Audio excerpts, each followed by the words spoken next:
కొల్లిపర మండలాన్ని జిల్లాలోనే నెంబర్ 1 స్థానంలో నిలపాలని మంత్రి నాదెండ్ల మనోహర్ అన్నారు. తొలిసారిగా కొల్లిపర వస్తున్న సందర్భంగా కూటమి శ్రేణులు ఆయనకు ఘన స్వాగతం పలికారు.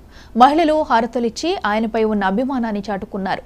అన్ని శాఖల అధికారులు సమన్వయంతో పనిచేసి మండలాన్ని జిల్లాలోనే ప్రథమ స్థానంలో నిలిచే విధంగా కృషి చేయాలని ఆయన పిలుపునిచ్చారు. అనంతరం స్థానిక మండల పరిషత్ కార్యాలయంలో మండల స్థాయి అధికారులతో సమీక్ష సమావేశాన్ని నిర్వహించారు. పంచాయతీరాజ్, ఇరిగేషన్, అంగన్వాడీ, విద్యుత్ అధికారులతో శాఖల వారీగా రివ్యూ నిర్వహించారు. మండలంలో చేసిన అభివృద్ధి పనులు ఏ స్థాయిలో ఉన్నాయని అధికారులను అడిగి తెలుసుకున్నారు.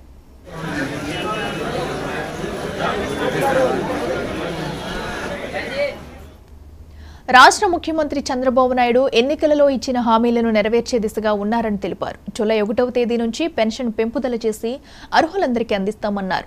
గ్రామాల్లో అంటువ్యాధులు ప్రబలకుండా వైద్య సిబ్బంది తగిన జాగ్రత్తలు తీసుకోవాలని సూచించారు. త్వరలో మండలంలో మెగా మెడికల్ క్యాంపును ఏర్పాటు చేయనున్నట్లు తెలిపారు. ఇక మండలాన్ని ప్రణాళికబద్ధంగా అభివృద్ధి చేసేందుకు తన వంతు నిధులు తీసుకువస్తానని హామీ ఇచ్చారు మంత్రి నాదెండ్ల మనోహర్. 41 వచ్చాయి సార్.